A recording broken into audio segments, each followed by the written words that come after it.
Well, howdy y'all, and welcome to the Dark Crystal Conjunction. I'm your host, Jason Delgado. Today is New Comic Book Day. You have a whole stack of new comic books. What are you going to read? Well, of course, first you're going to pick out your Dark Crystal comic books that you got at your local comic book store, and you are going to read those. I am still going to continue after I read them, I'm going to review them, so these aren't well thought out review thoughts. It's just kind of my first initial impressions after I read the comic. So here we go.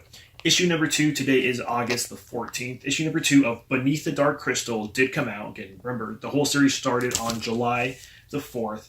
So first I am going to give a non-spoiler review, and then I will jump into the spoilery-ish type stuff. So first, for the little blurb of what the preview came out with. Kensho is free from the pressure of the Crystal Castle and back out in the world of Thru, a place far wilder and more dangerous than he remembers. Meanwhile, in Mithra, the challenger to Therma's throne is forced to prove her heritage. So that's a little preview blurb that they gave of this. There are, again, 3 covers. The main cover is by Benjamin Dewey, and I'll go ahead and I'll flash it up on the screen, but also show it here. You can see it's a nice, vibrant color. It gives me a lot of really good, never-ending story feels. You know, Atreyu riding the Luck Dragon, all those is Kensho riding Bortog. I'm not exactly sure what kind of creature he is. Some kind of creature from the Urskek planet is all we know. The other cover is, of course, some of my favorite covers by David Peterson.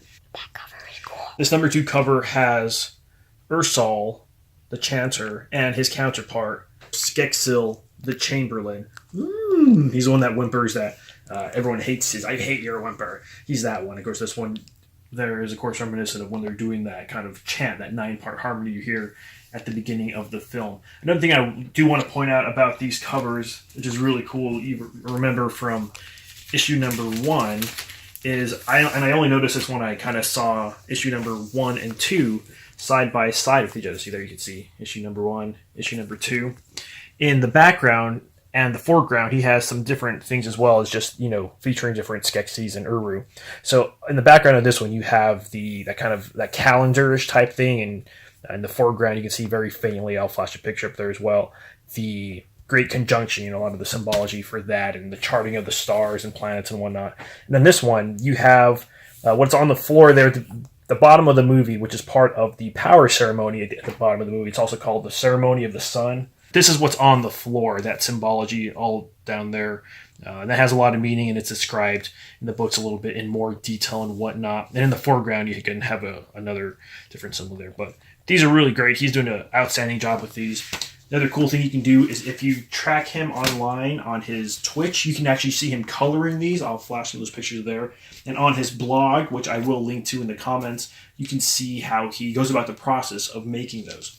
And the third cover is by Lee Garbett. I don't have his cover, but there's a picture there. You can see it on the screen again. That's, again, beautiful artwork. That one I haven't been able to find in my local comic book shop. I was excited, though, to be able to find the San Diego Comic-Con exclusive cover. I didn't go there. It was just happened to be at a comic book store I was frequenting for $10. And then, that other virgin cover, again, really cool. These are all from issue 1. Issue 3 only had 3 covers this time. So let's get into it. The story does continue. You do continue to get the main characters from this new series, Kensho and Therma. It's primarily focused on them. There's really 2 different stories. They're separated because Kensho is on Thru, and he's trying to figure things out, trying to figure out what he can do best. And Therma herself is in Mithra, and she's trying to figure out what to do best. They do love each other, but they recognize they have these responsibilities at this time, so they're separated. So you kind of do have 2 storylines. The author does do a good job, I think, of going back and forth. It's intriguing the whole time. After he leaves one off, he leaves it off at a good place, and you're kind of intrigued, like, what's going to happen next? But then, you're going back and forth. It's very TV-esque, 2 different characters. So 2 main protagonists there. There are some more new characters you're going to get this time. They're all right. They're pretty cool. We don't know much about them. Still, I would say the series is moving rather slow compared to some other comic books that I frequent. That's not a bad thing or a good thing. That's just a thing. This is a little slower than some other comic books. Totally fine. It's still very intriguing. It's still a lot of setup they're doing. I have seen other authors do this a little faster. This is fine. I'd like to get to know the characters a little more, but I could see how that could possibly turn people off. I do think if I had no interest in the Dark Crystal and I'm picking these up for the first time, if by issue 3 I'm not really seeing where it's going, then I would definitely take that off my pull list. But of course, I'm a Dark Crystal fan, so all the more Dark Crystal stuff they give you, I'm just taking it in. And they do give you a lot more Dark Crystal stuff. There's a lot more lore you're going to learn about in this one. You're going to get the origins of Mithra. I will tell you that. Now, I'm not going to spoil any of it for you, but you will get that in the beginning of this issue.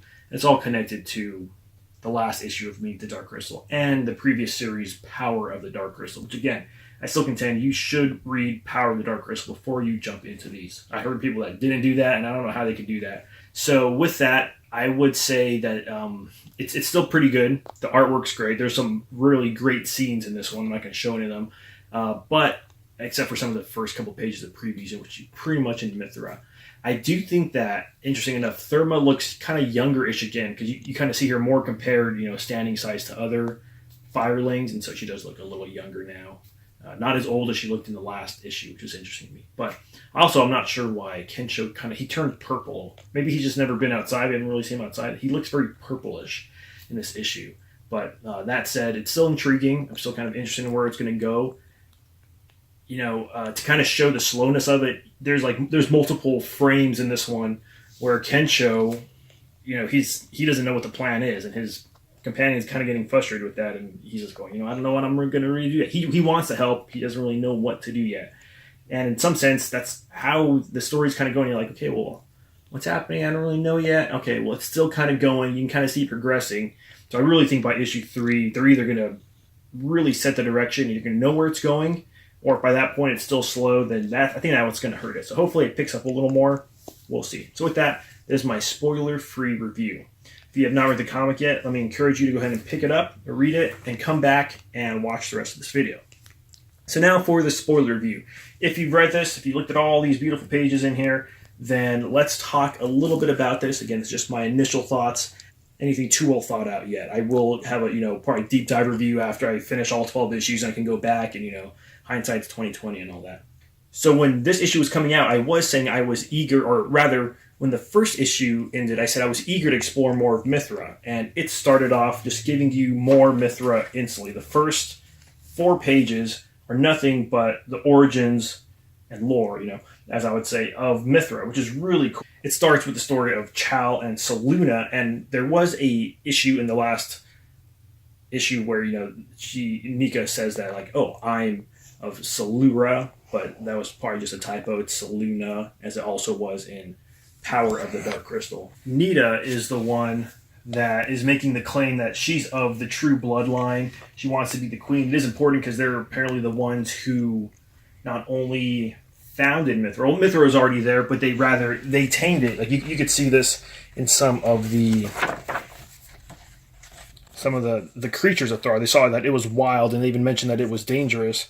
But she somehow has the power to tame them. And this is not that's dissimilar to Naya from the Song of the Dark Crystal, how she can tame animals. She can, put her hand on them. She can dream fast with them and calm them down. I don't know if that's exactly what happens here, but that's one of the ways it seemed that they were able to tame the wiles of Mithra. Still not exactly sure how they went from these 2 Gelfling tribes to be making firelings, so I'm not sure how that happened, but I don't know if it's part of the environment and whatnot, but that's all we got. Therma is tired of the debate, and she says, you just need to prove it. There's a ceremony called Light of the Burning Heart that is located in the Great Hall. Apparently this is originally lit by Chal and Saluna, and if she can do that, then she really is their heir, and that makes a big difference to Therma, because she feels like, well, everything I've worked for is just going to be taken away and destroyed, which was confusing to me, because in the last issue they said, well, there's always been 3 Ember Queens, and right now we know there's 2 Ember Queens. One of them wants to work in the kind of more Senate type thing, so she doesn't want to do the queen duty. Right now only Therma wants to do the queen duty, but this Nita girl, she does want to be one of the Ember Queens, and she actually, you find out later, one of the guys towards one of the last frames, he asked the same question I asked. What does he say here? He says, yeah, 3 queens may serve the fireling people, and Nita says, no, I am a rightful queen. I've proved as much.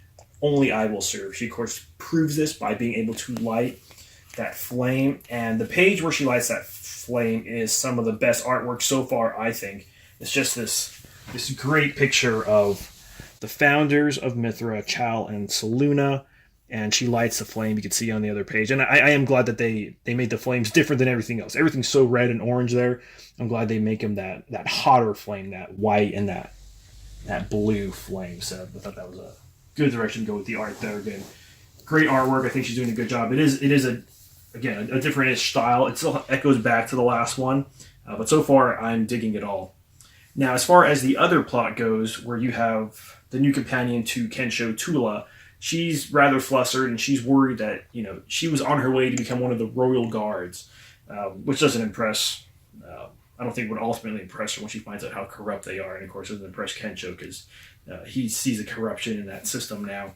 And that was what a lot of the last series was all about. And she's worried because they've stolen treasure from the treasury, and they are fugitives, basically, on the run. So she's really tripping out. Kensho doesn't really have a plan, so you can understand how she's frustrated.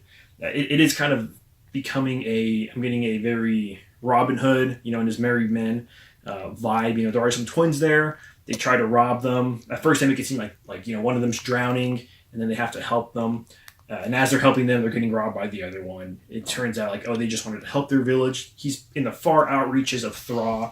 I do think there was a missed opportunity. They're in this really far outreach place of Thru, and you don't get any wide shots, so you don't really know what the location looks like. You just know it's dark outside and it's in foresty, and they kind of draw a map we're right here. We're out really far from the castle. We've never been, but all you really see is forest. There's no wide shots. You don't really get a big view of where they're at.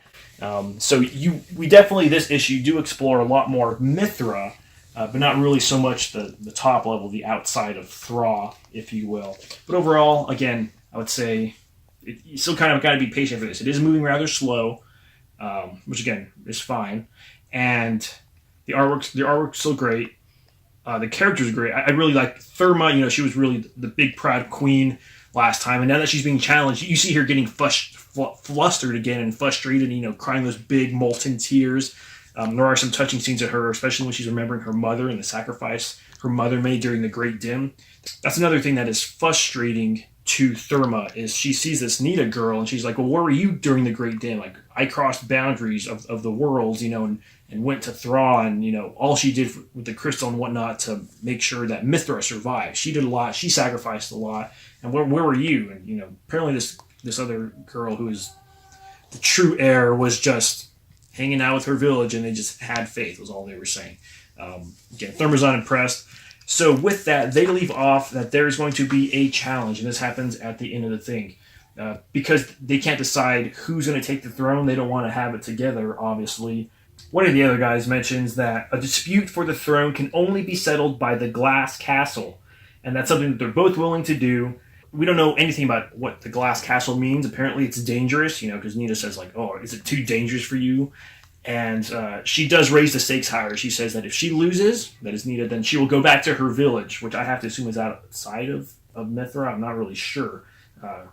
If not, then it's not really fair, because she says if you lose, talking to Therma, then she has to leave Mithra for good, that's not really a fair bet unless her village is outside of Mithra, so I don't really know. That's really all we got from there. Again, it is issue number 2. There's still 10 more issues to come, so there's plenty more of Thru and Mithra to explore. So let me know your thoughts. I'm curious if you saw anything in there that you maybe explained some more of the story, or remember from last issues and whatnot. I still haven't explored it too much in depth. There wasn't really anything that I saw connecting that much outside of what we've already talked about. So with that, let me know in the comments, and keep exploring Thru.